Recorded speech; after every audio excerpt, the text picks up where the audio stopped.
Little House in the Big Woods, Chapter 4, Christmas. Christmas was coming. The little log house was almost buried in the snow. Great drifts were banked against the walls and windows, and in the morning, when Pa opened the door, there was a wall of snow as high as Laura's head. Pa took the shovel and shoveled it away, then he shoveled the path to the barn, where the horses and the cows were snug and warm in their stalls. The days were clear and bright. Laura and Mary stood on chairs by the window and looked out across the glittering snow at the glittering trees. Snow was piled all along their bare, dark branches and sparkled in the sunshine. Icicles hung from eaves of the house in the snowbanks, great icicles as large as the top of Laura's arm. They were like glass and full of sharp lights. Pa's breath hung in the air like smoke when he came along from the barn.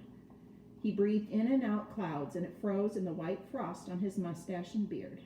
When he came in, stamping the snow from his boots, he caught Laura up in a big bear's hug against his cold, big coat. His mustache was beaded with little drops of melting frost. Every night he was busy, working on a large piece of board and two small pieces. He whittled them with his knife, rubbed them with sandpaper with the palm of his hand. Until Laura touched them, they felt soft and smooth as silk. Then with his sharp jackknife, he worked at them, cutting the edges of the large one into little peaks and towers with a large star carved on the very tallest point. He cut little holes through the wood. He cut the holes in shapes of windows and little stars and crescent moons and circles. All around them he carved tiny leaves, flowers, and birds. One of the little boards he shaped in a lovely curve, and around its edges he carved leaves and flowers and stars, and through it he cut crescent moons and curlicues. Around the edges of the smallest board he carved a tiny flowering vine. He made the tiniest shavings, cutting very slowly and carefully, making whatever he thought would be pretty. At last he had the pieces finished, and one night he fitted them together. When this was done, the large piece was a beautifully carved back for a smooth little shelf across the middle. The large star was at the very top of it. The curved piece supported underneath, and it was carved beautifully too. And a little vine ran around the edge of the shelf. Pa had made this bracket as a Christmas present for Ma. He hung it carefully against the log walls between the windows, and Ma stood her little China woman on the shelf. The little China woman had a china bonnet on her head, and curls hung across her neck. Her dress was laced across the front. She wore a pale pink apron and a little gilt shoes. She was beautiful, standing on the shelf with the flowers and leaves and birds and moon carved all around her and the large star at the very top. Ma was busy all day long cooking good things for Christmas. She baked salt-rising bread and Swedish crackers in a huge pan of baked beans with salt pork and molasses. She baked vinegar pies and dried apple pies and filled a big jar with cookies, and she let Laura and Mary lick the cake spoon. So there's a picture. Until one morning she boiled molasses and sugar together until they made a thick syrup, and Pa brought in 2 pans of clean white snow from outdoors. Laura and Mary each had a pan, and Pa and Ma showed them how to pour the dark syrup in little streams on the snow. They made circles and curlicues and squiggly things. They hardened at once and were candy. Laura and Mary might eat 1 piece each, but the rest was saved for Christmas Day. All this was done because Aunt Eliza and Uncle Peter and the cousins, Peter and Alice and Ella, were coming to spend Christmas. The day before Christmas Day came, Laura and Mary heard the ringing of the sleigh bells growing louder every moment, and then the big bobsled came out of the woods and drove up to the gate. Aunt Eliza and Uncle Peter and the cousins were in it, all covered up under blankets and robes and buffalo skins. They were wrapped in so many coats and mufflers and veils and shawls that they looked like big, shapeless bundles. When they all came in, the little house was full and running over. Black Susan ran out and hid in the barn, but Jack leaped in circles through the snow, barking as though he would never stop. Now there were cousins to play with. As soon as Aunt Eliza had unwrapped them, Peter and Alice and Ella and Laura and Mary began to run and shout. At last, Aunt Eliza told them to be quiet. Then Alice said, "I'll tell you what let's do. Let's make pictures." Alice said they must go outdoors to do it, and Ma thought it was too cold for Laura to play outdoors. But when she saw how disappointed Laura was, she said she might go, after all, for a little while. She put on Laura's coat and mittens and the warm cape with the hood, and wrapped a muffler around her neck and let her go. Laura had never had so much fun. All morning she played outdoors in the snow with Alice and Ella and Peter and Mary, making pictures. The way they did it was this. Each one by herself climbed up on a stump. Then all at once, holding their arms out wide, they fell off the stumps into the soft, dewy snow. They fell flat on their faces. Then they tried to get up without spoiling the marks they made when they fell. If they did it well, there in the snow there were 5 holes shaped almost exactly like 4 little girls and a boy, arms and legs and all. They called these pictures.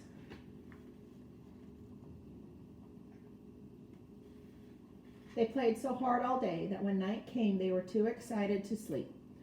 But they must sleep or Santa Claus would not come. So they hung their stockings by the fireplace and said their prayers and went to bed. Alice and Ella and Mary and Laura all in one big bed on the floor. Peter had the trundle bed. Aunt Eliza and Uncle Peter were going to sleep in the big bed, and another bed was made on the attic floor for Pa and Ma. The buffalo robes and all the blankets had been brought in from Uncle Peter's sled, so there were enough covers for everybody. Pa and Ma and Aunt Eliza and Uncle Peter sat by the fire talking, and just as Laura was drifting off to sleep, she heard Uncle Peter say, "Eliza had a narrow squeak the other day when I was away at Lake City. You know, Prince, that big dog of mine." Laura was wide awake all at once. She always liked to hear about dogs. She lay as still as a mouse and looked at the firelight flickering on the log walls and listened to Uncle Peter. So there's a picture of her listening. "Well," Uncle Peter said, "early in the morning, Eliza started to the spring to get a pail of water, and Prince was following her. She got to the edge of the ravine where the path goes down to the spring, and all of a sudden, Prince set his teeth in the back of her skirt and pulled. You know what a big dog he is. Eliza scolded him, but he wouldn't let go. He's so big and strong she couldn't get away from him. He kept backing and pulling till he tore a piece out of her skirt. It was my blue print," Aunt Eliza said to Ma. "Dear me," Ma said.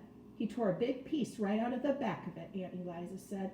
"I was so mad, he growled at me." "Prince growled at you?" "Yes," said Aunt Eliza. "So then she started on again about the spring," Uncle Peter said, "but Prince jumped into the path ahead of her and snarled at her. He paid no attention to her talking and scolding. He just kept showing his teeth and snarling. When she tried to get past him, he kept in front of her and snapped at her. That scared her." "I should think it would," Ma said. "He was so savage. I thought he was going to bite me," Aunt Eliza said. "I believe he would have." "I have never heard of such a thing," said Ma. "What on earth did you do?" "I turned right around and ran into the house where the children were and slammed the door," Aunt Eliza answered. "Of course Prince was savage with strangers," said Uncle Peter, "but he was also kind to Eliza and the children, and I felt perfectly safe to leave them with him." Eliza couldn't understand at all. After she got into the house, he kept pacing around it and growling. Every time she started to open the door, he jumped at her and snarled. "Had he gone mad?" said Ma. "That's what I thought," Aunt Eliza said. "I didn't know what to do. There I was, shut up in the house with the children and not daring to go out. And we didn't have any water. I couldn't even get any snow to melt. Every time I opened the door so much as a crack, Prince acted like he would tear me to pieces." "How long did this go on?" Pa asked. All day, till late in the afternoon, Aunt Eliza said.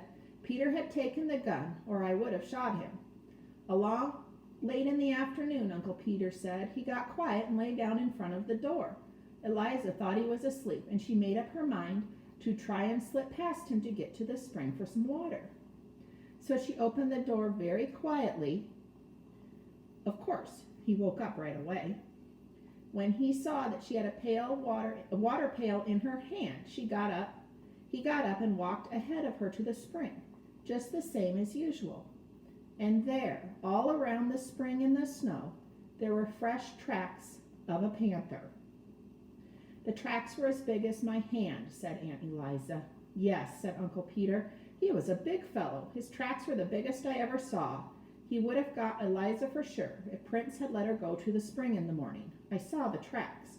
He had been lying up in that big oak tree over the spring, waiting for some animal to come there for water. Undoubtedly, he would have dropped on her. Night was coming when she saw the tracks, and she didn't waste any time getting to the back of the house with her pail of water. Prince followed close behind her, looking back into the ravine now and then. I took him into the house with me, Aunt Eliza said, and we all stayed inside till Peter got home. Did you get him? Pa asked Uncle Peter. No, Uncle Peter said. I took my gun and hunted all around the place, but I couldn't find him. I saw some more of his tracks. He'd gone on north, farther into the big woods.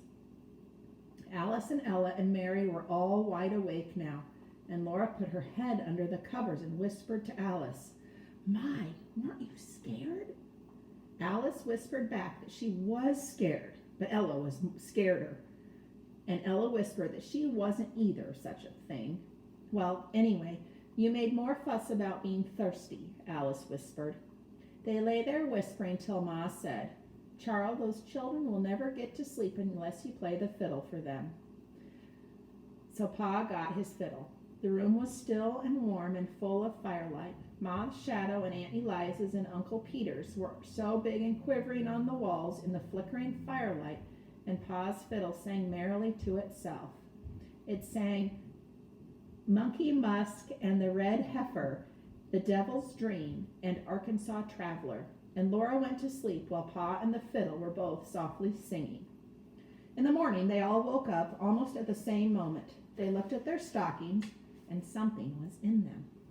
Santa Claus had been there. Alice and Ella and Laura in their red flannel nightgowns, and Peter in his red flannel nightshirt. They all ran shouting to see what he had brought. In each stocking there was a pair of bright red mittens, and there was a long flat stick of red and white striped peppermint candy, all beautifully notched along each side.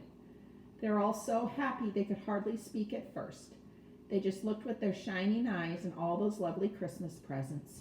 But Laura was the happiest of all. Laura had a rag doll. She was a beautiful doll. She had a face of white cloth with black button eyes. A black pencil had made her eyebrows, and her cheeks and her mouth were red with the ink made from pokeberries. Her hair was black yarn that had been knit and raveled so that it was curly.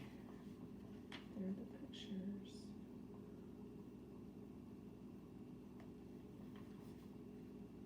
She had little red flannel stockings and little black cloth gaiters for shoes, and her dress was pretty pink and blue calico.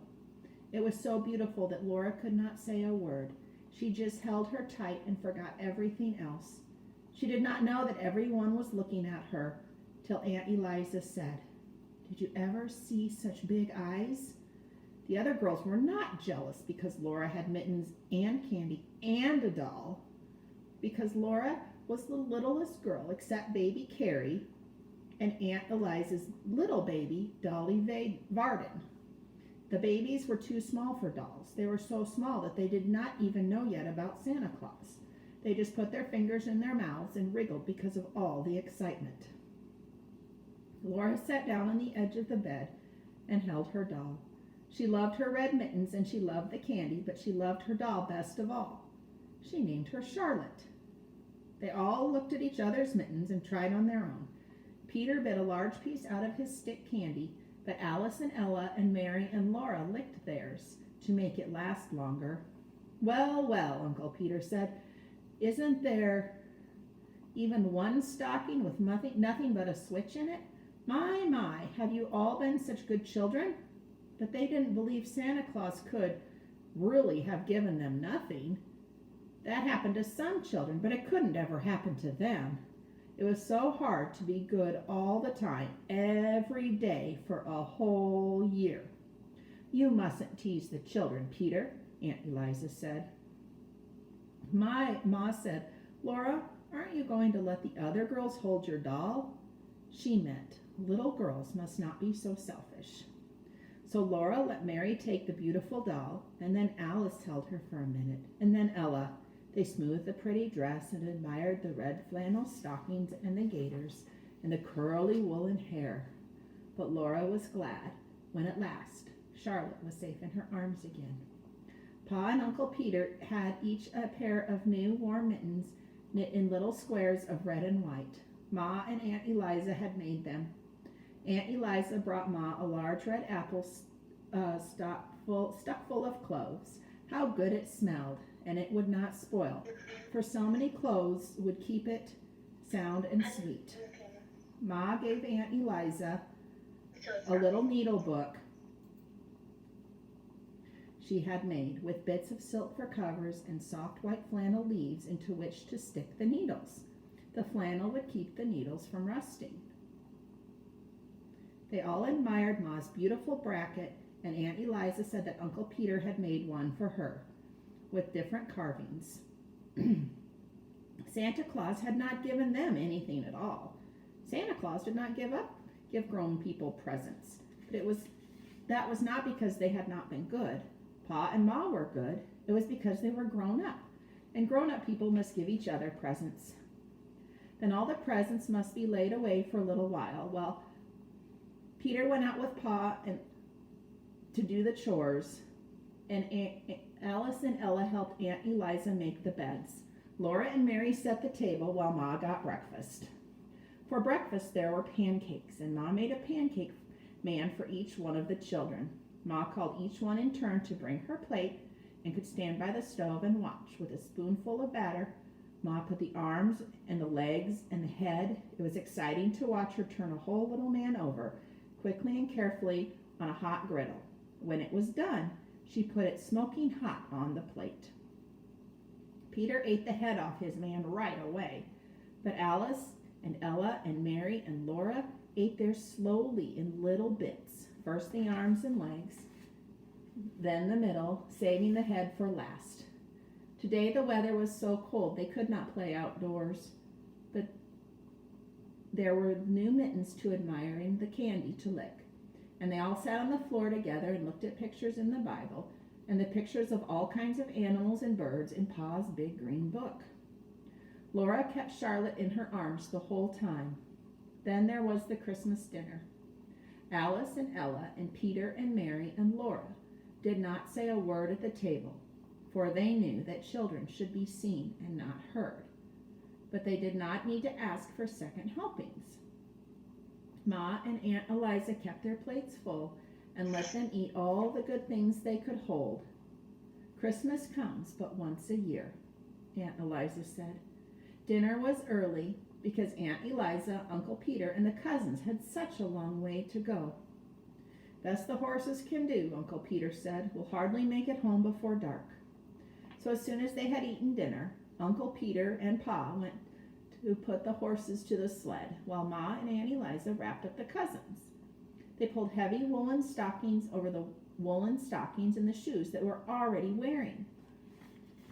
So there's a picture of them getting dressed.